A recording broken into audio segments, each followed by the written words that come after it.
नमस्कार। करीब 1.5 महीने पहले मैंने रंगनायकम्मा जी की किताब बच्चों के लिए अर्थशास्त्र पर आधारित एक वीडियो सीरीज़ शुरू की थी, जिसे बच्चों के लिए अर्थशास्त्र के नाम से आप लोग देख रहे हैं।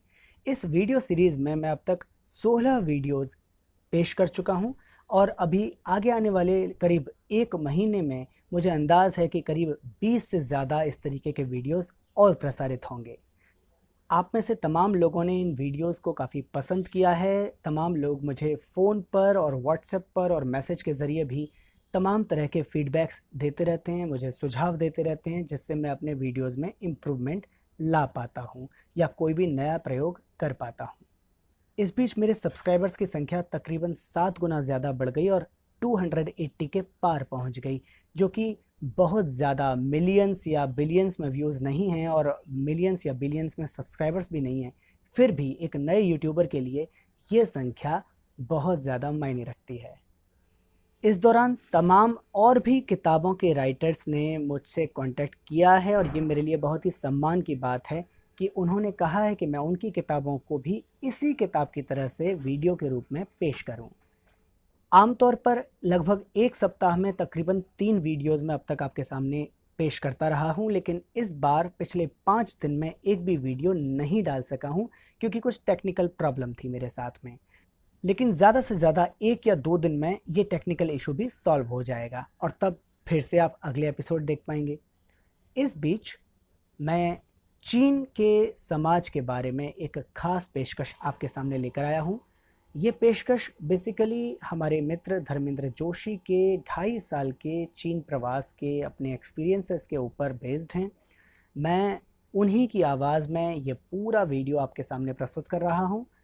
चीन पर आधारित ये जानकारी तकरीबन 4 एपिसोड्स में होगी, जिसमें से पहला एपिसोड ये आपके सामने पेश करने जा रहा हूँ।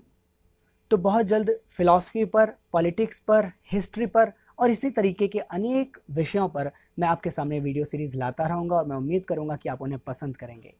हमको डिस्कस करना है कि चीन की मौजूदा स्थिति कैसी है, क्योंकि मैं चीन में रहता हूँ। पिछले 2.5 साल से मैं वहाँ जॉब करता हूँ।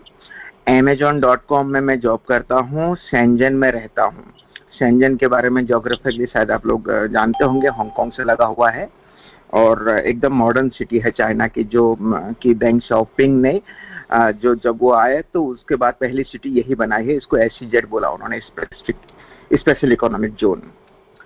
तो वहाँ पे मैं जॉब करता हूँ और इस दौरान मुझे मौका मिला कि मैं शंघाई भी गया, फुशान भी गया, उनका दूसरा शहर, तीसरा शहर है एक, ग्वांजाओ भी गया और मेरे काफ़ी सारे दोस्त वहाँ पर, उनके संग मिलके मैं कुछ गांव टाइप के कस्बे जैसी जगहों पे भी गया, तो और लोगों से इंटरेक्ट करने का भी मौका मिला। मैं जो सोच रहा हूँ जिस तरह से बात रखूँ ताकि चीज़ें ठीक से आ सकें और थोड़ा सिस्टमेटिक वे में, तो उसके लिए मैं सोच रहा हूँ कि कुछ मेनली 2 3 4 अलग-अलग उस कैटेगरी में रख के बात कर लेते हैं। जैसे एक जनरली वहाँ पर पब्लिक वेलफेयर कैसा है, दूसरा कि वहाँ का समाज व संस्कृति किस तरह की है जनरली, जो हमें दिखती है जब वहाँ इंटरेक्ट करते हैं। तीसरा ये कि इंफ्रास्ट्रक्चर एंड डेवलपमेंट कैसा है। अगर समय मिला तो हम वहाँ के इकोनॉमिक डेवलपमेंट का क्या है उस पर भी बात कर लेंगे और कमियां क्या है वहाँ के राज्य में, राज सत्ता में, और जो हमें लगता है कि एक बेहतर समाज नहीं है वो आज की डेट में। शायद सभी लोगों की जानकारी में ये होगा ही कि वहाँ लंबे समय से पूंजीवाद की पुनर्स्थापना हो चुकी है, तो आज की डेट में वह देश एक पूंजीवादी देश की तरह चल रहा है, लेकिन कई मामलों में वो बहुत यूनिक है, क्योंकि अभी समाजवाद खत्म हुए वहाँ पर ज़्यादा समय नहीं हुआ है, 40-44 साल हुए हैं और एक पीढ़ी ही निकली है। तो आज भी वहाँ पर जो बड़े बुजुर्ग लोग हैं वो उस समय के समाज की यादें ताज़ा हैं उनके बीच में, और बाकी जनरल बहुत सारे समाज में जो वैल्यू है, कल्चर है, उसमें भी उसकी छाप दिखती है। लेकिन मूलतः नीतियों के तौर पर वो निश्चित ही एक पूंजीवादी देश है। हाँ, थोड़ा भिन्न है कि वहाँ पर पूंजीवाद जो है एक तरह से राजकीय पूंजीवाद है, यानी कि स्टेट का बहुत ज़्यादा कंट्रोल है। ज़्यादातर संस्थान तो वहाँ पर राजकीय ही हैं अभी भी, हालांकि उसमें शेयर्स और दूसरे लोगों के होते हैं, प्राइवेट के भी। और जो प्राइवेट्स भी है उसमें भी गवर्नमेंट का अच्छा खासा इन्वेस्टमेंट है, तो उन पे भी उनका कंट्रोल है। इस तरह का ओवरऑल स्ट्रक्चर है वहां पे।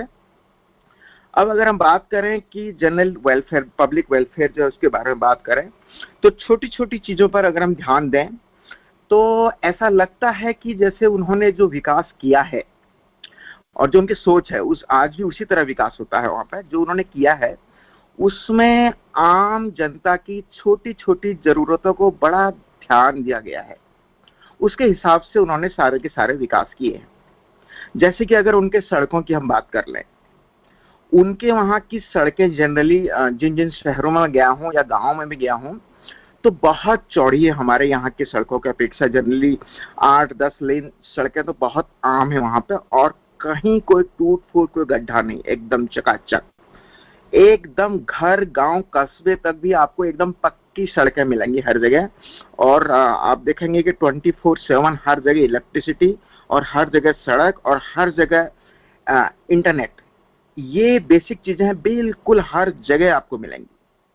अब सड़कों की अगर हम बात कर रहे हैं तो सड़कों के पास में हर जगह पूरे अक्रॉस द कंट्री आपको हर जगह चौड़ी चौड़ी फुटपाथ मिलेंगे, जो कि ये करीब करीब 10 से 15 फीट चौड़ी फुटपाथ, जितनी चौड़ी कई जगह पर हमारे यहाँ सड़कें होती हैं उससे भी चौड़ी वहां पे फुटपाथ है। और फुटपाथ एकदम साफ सुथरे और बिल्कुल उसमें बढ़िया से डिजाइन ब्रिक्स और जो कहते हैं कि ये सारी लगी हुई इसमें है ना, और स्टोन्स वगैरह लगे हुए।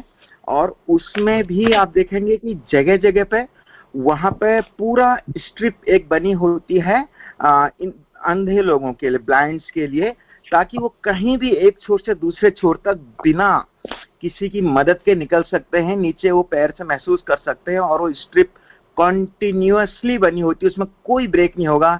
इवन वो कहीं मॉल में भी जा रही होगी, कहीं स्कूल जा रही होगी या कहीं मेट्रो में जा रही होगी, तो उसकी कंटिन्यूएशन ब्रेक नहीं होगी जो उनकी ब्लाइंड्स के लिए स्ट्रिप्स बनी है। उसके अलावा पैरेलली एक बनी होती है जो हैंडीकैप्स होते हैं, जो व्हील चेयर में जाते हैं, उन लोगों के लिए, तो वो भी हर जगह उनके लिए रैंप बने हुए हैं। कहीं भी वो जाएं उनको उतरना नहीं पड़ेगा। पूरे जहां तक मैं गया हूं मैंने देखा हर जगह पर ये व्यवस्था है कि बिना किसी और की मदद के एक आदमी दूसरे आदमी को व्हील चेयर में लेके आराम से जा सकता है ना।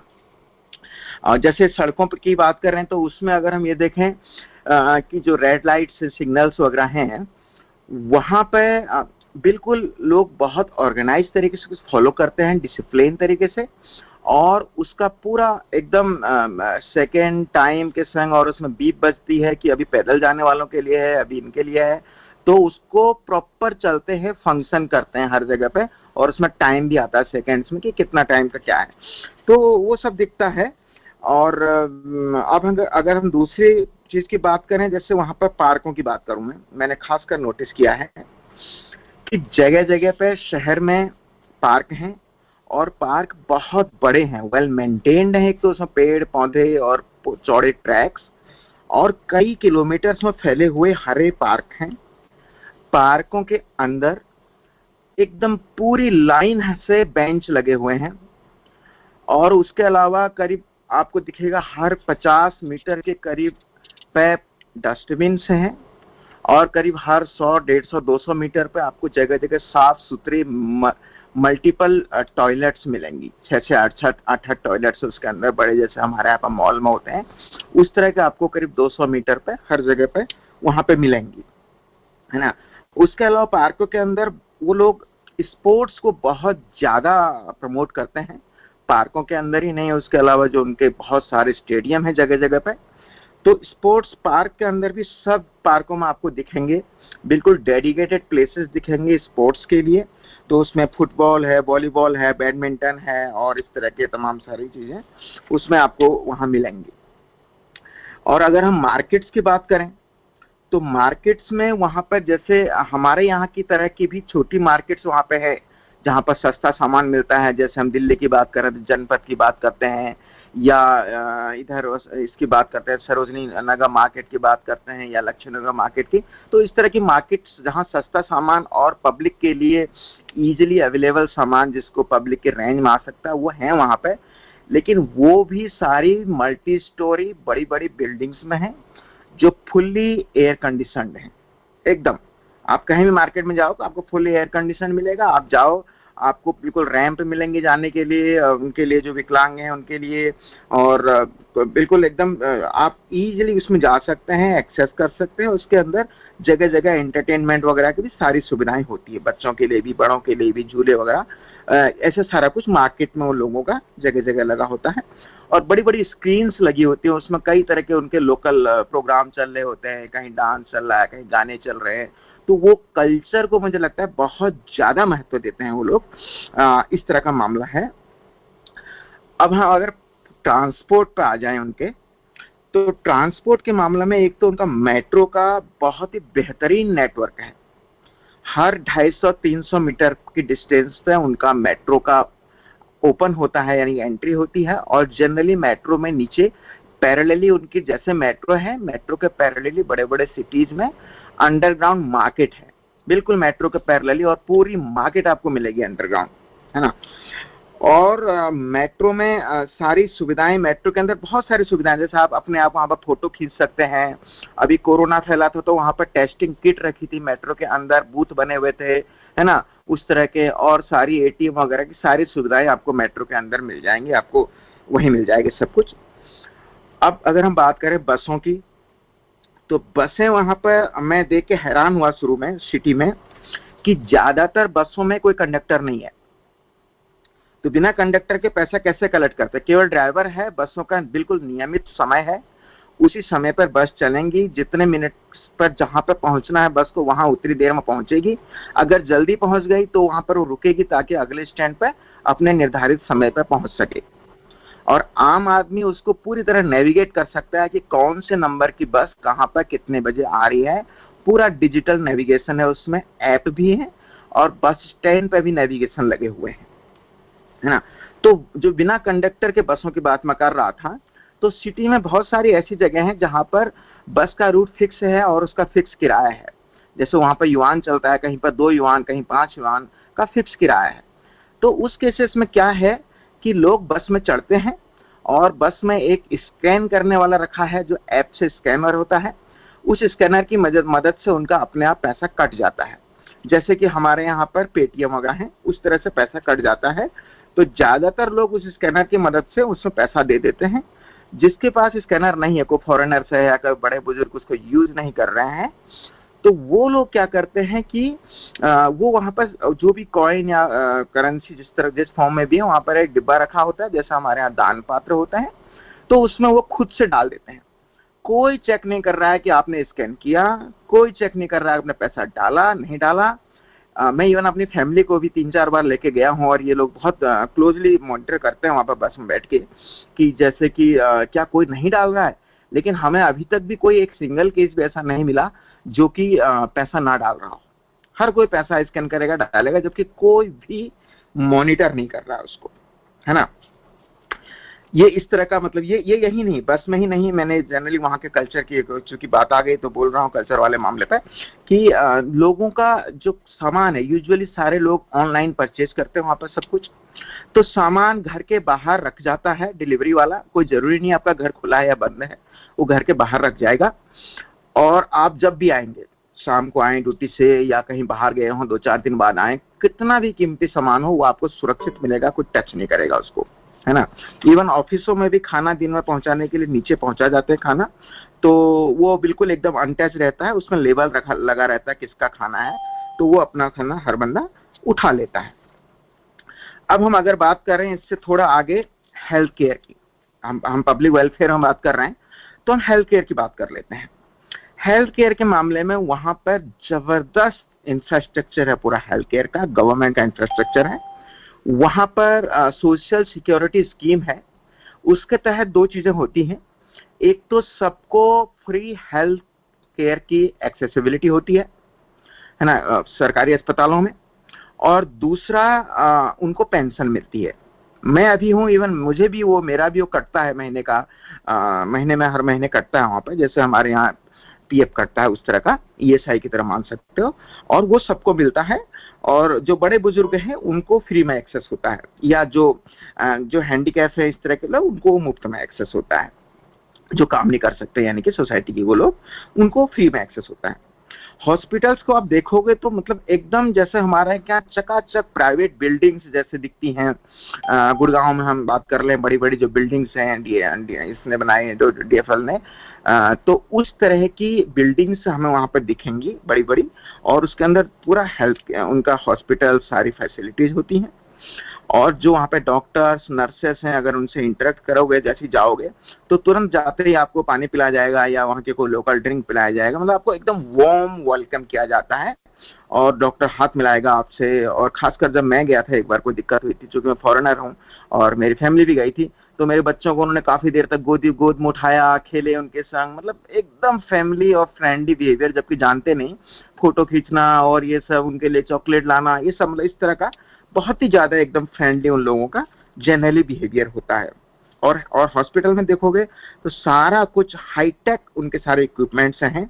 और जो मैंने डेटा पाया वो कि करीब 60% तो अपने जीडीपी का हेल्थ में खर्च करते हैं, हेल्थ सेक्टर में, है ना। जबकि उनकी जीडीपी अभी 15 बिलियन यूएसडी है, और जो हमसे करीब 5-6 गुना ज्यादा है। और उसके बाद भी वो 7% के करीब खर्च करते हैं, और इंडिया मेरा अंदाजा करीब 1.28 या समथिंग खर्च करता है हेल्थ के ऊपर।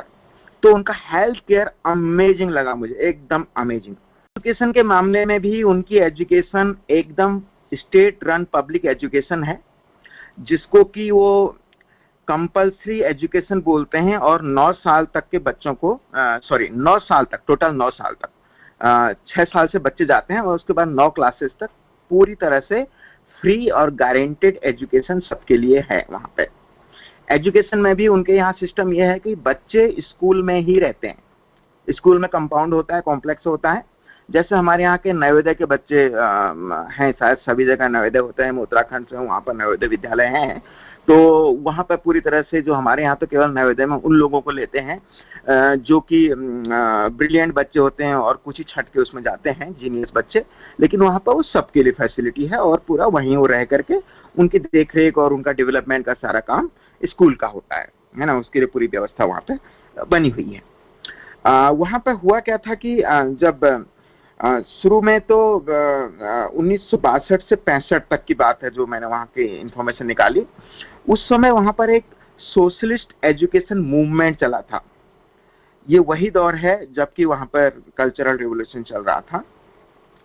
तो उस समय हर तरह के एजुकेशन से किसी भी तरह का भेदभाव, जो वहाँ पर जो जनरली एजुकेशन का नेचर होता है, एलीट क्लासेस के लिए अलग एजुकेशन, और उसको पूरी तरह से खत्म करने के लिए उन लोगों ने बाकायदा मूवमेंट चलाया। और पूरी वो कोशिश की कि किसानों और मजदूरों के बच्चे, और जो जनरली उस समय चूंकि सोसाइटी में अभी गैप था, बड़े मैनेजर और बड़े डायरेक्टर लोगों के बच्चे, और वो बच्चे एक ही जगह पर पढ़े और एक तरह के एजुकेशन सबको मिले। ऑफकोर्स जो कम्युनिस्ट पार्टी के लोग तो थे ही, लेकिन चूंकि वहां पर उस समय अभी गैप था, वो समाजवाद था, तो लोगों की इनकम में गैप था, तो उसमें कम से कम एजुकेशन के स्तर पर वो कोई गैप ना दिखे, तो उसके लिए उन लोगों ने बहुत बड़ा अभियान चलाया उस समय 62 से 65 के दौर पे। और उसकी छाप आज भी स्कूलों में दिखती है। आज भी यूजुअली वहां पर सारे लोग उन्हीं सरकारी स्कूलों में जाते हैं। अब कुछ एलिट क्लास और फॉरेनर्स के बच्चे प्राइवेट इंटरनेशनल स्कूल में जाते हैं, लेकिन जनरली बच्चे अभी भी उन्हीं स्कूलों में जाते हैं। 1985 में गवर्नमेंट ने फ्री एजुकेशन थी, हायर एजुकेशन फ्री जो थी, नीचे के लिए 9 साल तो फ्री देना ही है, लेकिन हायर एजुकेशन भी पहले फ्री थी। 85 में उसको एबॉलिश कर दिया, उसको खत्म कर दिया गया। उसमें ये क्लॉज लगाया गया कि ये फ्री एजुकेशन उसी को दी जाएगी, उन्हीं कुछ सिलेक्टेड बच्चों को, जो कि कोई कंपटीशन फाइट करके क्वालिफाई करेंगे, और उनको स्कॉलरशिप के तौर पर ये फ्री एजुकेशन दी जाएगी, बाकी लोगों को नहीं दी जाएगी। तो उसकी वजह से आज की डेट में वहां पर वो फ्री स्कॉलरशिप को पाने के लिए बहुत जबरदस्त प्रेशर होता है बच्चों के ऊपर। मेरे कई दोस्त हैं जिनके संग मैं बात करता हूं, उनके बच्चे, मतलब हमारे यहाँ से बच्चों पर ज्यादा प्रेशर होता है उनके ऊपर, क्योंकि प्राइवेट एजुकेशन बहुत महंगी हो चुकी है, वहां पर भी बहुत ही महंगी है, हमारे यहाँ से भी ज्यादा महंगी है। और सरकारी एजुकेशन मुझे लगता है अराउंड 40-50% लोगों को मिल रही है अब केवल हायर एजुकेशन जनरली। तो इसके लिए उन लोगों का बहुत ज्यादा कंपटीशन वहां पर रहता है, इस तरह का सिचुएशन है। और एजुकेशन जो है पहले तो मेनली वहाँ पर मैंड्रिन और कैंटोनी लैंग्वेज में डिपेंड करता है कि किस एरिया में रहते हैं, चाइनीज, इन दो लैंग्वेज में दी जाती थी। अभी इंग्लिश में भी काफी ज्यादा दी जा रही है और दो तरह के स्कूलें हैं, एक जनरली जिनमें ये एजुकेशन उनकी लोकल लैंग्वेज की एजुकेशन प्राइमरली होती है, दूसरे में एजुकेशन में कुछ सब्जेक्ट्स इंग्लिश में, और इंग्लिश तो एक सब्जेक्ट होता ही है, इस तरह पढ़ाया जाता है। और तीसरा वहाँ पे प्राइवेट इंटरनेशनल स्कूल है, उनकी फी एक्सट्रीमली हाई है। मैंने चेक किया था क्योंकि मेरे 2 बच्चे हैं, मैं इनको चाह रहा था कि वहां पर मूव करूं, तो मुझे ये मैंने इंडियन करेंसी के हिसाब से उसको कैलकुलेट किया तो करीब 1 लाख से 1.5 लाख के करीब रुपये पर महीने की खर्च है इंटरनेशनल स्कूल की एजुकेशन वहां पर। बहुत ज्यादा एक्सपेंसिव है उस हिसाब से देखा जाए, लेकिन सरकारी स्कूलों में फ्री है और बड़े स्कूलों में स्कॉलरशिप है और शायद कुछ हद तक डिस्काउंटेड भी है, लेकिन तब भी वो फी महंगी पड़ती है, इसलिए लोग कॉम्पीट करते हैं बहुत ज्यादा स्कॉलरशिप वाले जाने के लिए। वो लोगों की एजुकेशन में एक खूबी है कि वो लोग रिसर्च एंड डेवलपमेंट में बहुत ज्यादा इन्वेस्ट कर रहे हैं, और 1999 से लेकर के अभी तक हर साल 20% का उसमें इंक्रीज कर रहे हैं वो लोग। आज की डेट में उनका $200 बिलियन पर ईयर, $200 बिलियन से ज्यादा उनका केवल R&D में इन्वेस्टमेंट है, केवल R&D में। हमारा टोटल इतना एजुकेशन में भी नहीं है, उनका इतना केवल R&D में इतना इन्वेस्टमेंट है। एजुकेशन में क्या, हमारा तो बजट ही इससे थोड़ा ज्यादा है टोटल, तो बहुत एक्सट्रीमली हाई वो लोग उसमें इन्वेस्ट कर रहे हैं। और अभी आज की डेट में करीब 20 लाख स्टूडेंट एवरी ईयर वहां पर साइंस और टेक्नोलॉजी और आर्टिफिशियल इंटेलिजेंस और मशीन लर्निंग और ये सब लर्न करके निकल रहे हैं वहां पे, और देश विदेश में जाते हैं, बाहर भी पढ़ने जाते हैं वहां पे। अभी साइंटिफिक डेवलपमेंट उनका ये हाल है कि 2017 में ही वो दुनिया में टॉप कर गए हैं। 2017 तक यूएसए था, 2017 में वो यूएसए से आगे निकल चुके हैं। जो साइंस जर्नल्स के पब्लिकेशन हैं उसमें उनसे आगे निकल चुके हैं। आज की डेट में फॉरेनर्स करीब 5 लाख स्टूडेंट्स अलग अलग देशों से हर साल वहां पढ़ने आते हैं, और चाइना से भी करीब करीब 3 लाख स्टूडेंट्स बाहर जाते हैं हर साल पढ़ने।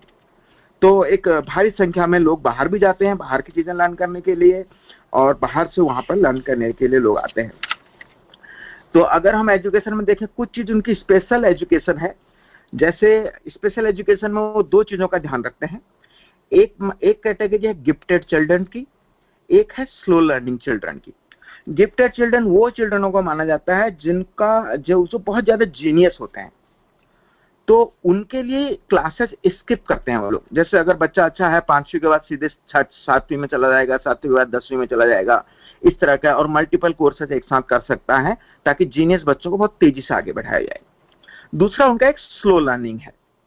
स्लो लर्निंग में वो लोग उनके लिए रखा है जो लोगों को किसी भी तरह की डिसेबिलिटी है ना, वो किसी भी वजह से अगर स्लो लर्न कर सकते हैं तो उनके लिए अलग तरह का एजुकेशन प्रोग्राम, उनके लिए अलग तरह का स्टैंडर्ड ये सब बनाया हुआ है, ताकि वो लोग भी कोप अप कर सकें और वो लोग भी एजुकेटेड हो सकें, है ना। आज की डेट में मुझे लगता है चाइना करीब 5% के करीब GDP का एजुकेशन में खर्च कर रहा है।